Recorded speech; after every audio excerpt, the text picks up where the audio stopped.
Hello YouTube, I'm the Lethe Warrior from the Soul Guard. I'm going to teach you small team tactics in World vs. World. A small, well-coordinated team can make all the difference in the world. Let me show you. First thing you want to do is activate your Guild +5 supply. This will allow you to get +5 extra supply from supply camps. Since you're running a small team, you definitely need extra supply, so the more you got the better. We're going to go to our home camp and get some extra supply, and we're going to make a push onto hills. The only way you're actually going to take hills is either when they're not paying attention, or when you have a commander up north, like we do, distracting them. Okay, when you're building siege, try and always use superior siege. You will get through the gates much faster when you do it this way. If you just are really running a bare bones force of 3 people, you're going to have to use normals unless you can get some extra supply. Now, I ran down to the supply camp that we already own and get some extra supply. We're going to need it when we get to Inner. We're hoping to build 2 rams. I've got Ram Mastery, rank 3. This allows me to use ram at twice the speed. It's very important to build up your ranks into very useful lines. As much as everybody likes to have defense against guards and guard killer, for small team tactics you're going to be far better served to put those into Ram Mastery and Catapult Mastery so you can get in faster. Ram Mastery level 3 or higher allows you to use a ram at twice the speed, so 1 ram suddenly becomes the equivalent of 2 rams. Really very useful. Now, the commander's still up north, he has them distracted. Their main force has no idea that we're actually here. So, we're getting into hills without having to worry about it for the moment. What I'm doing with the sword and warhorn is I'm trying to build up stacks of bloodlust. I have a superior sigil of bloodlust on both the sword and warhorn.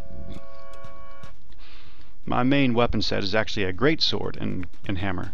So we got to kill their rams and build up our own. I fast forwarded a bit just so that you could save some time. Now we've got 2 superior rams banging on the gate. The commander has moved to the south and still has their full attention. They have no idea that we're here yet. So we're going to ram through this gate and then run straight to the Lord. But I got a few extra pugs, so that's kind of going to be a benefit to us. We're about to take down the Lord a bit faster. Now, when you're doing a small team attack like this, you really want to be able to get the Lord down faster. I was making a mistake by pulling out my sword hoping to get some more bloodlust. I was really just taking too long with this one, and it nearly costs us. The Lord is almost down. Once the Lord is down, you have to make sure that no enemies get inside. What I'm moving out to the bridge is to prevent anybody from getting in. And unfortunately there's a guardian coming straight for us, so I'm going to do everything I can to slow him down and stop him. Fortunately, we stop him in time. We capture the castle. You saw that Zerg? It's a very unhealthy situation for us. Fortunately, for some reason they turned around. Maybe they thought we had a Zerg in here, maybe they didn't. Maybe they had somewhere else to go. Okay, skipping over to Bay.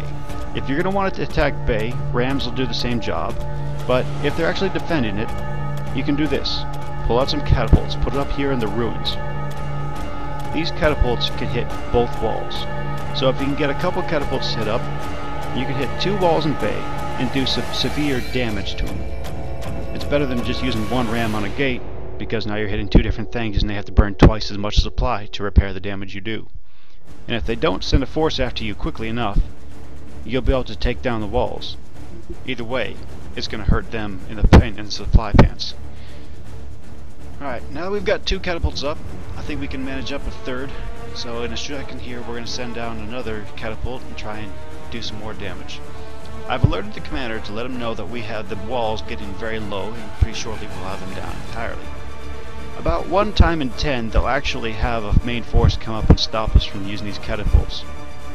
But that's really kind of a rare occurrence 10% of the time.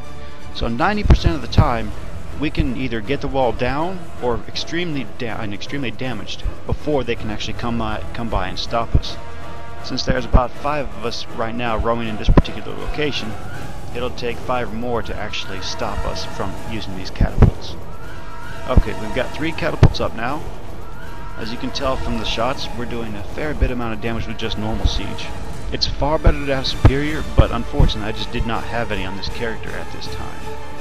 The guild catapult, as you can see in the center, it's nice considering it takes very little supply to build. Very useful. The wall is about to go down, and the commander is going to take the main force on inside. I'm going to skip part of this just so you can save time on it. I'm going to move up to a different part of world versus world fighting, which is very important to small teams, and that is supply camps.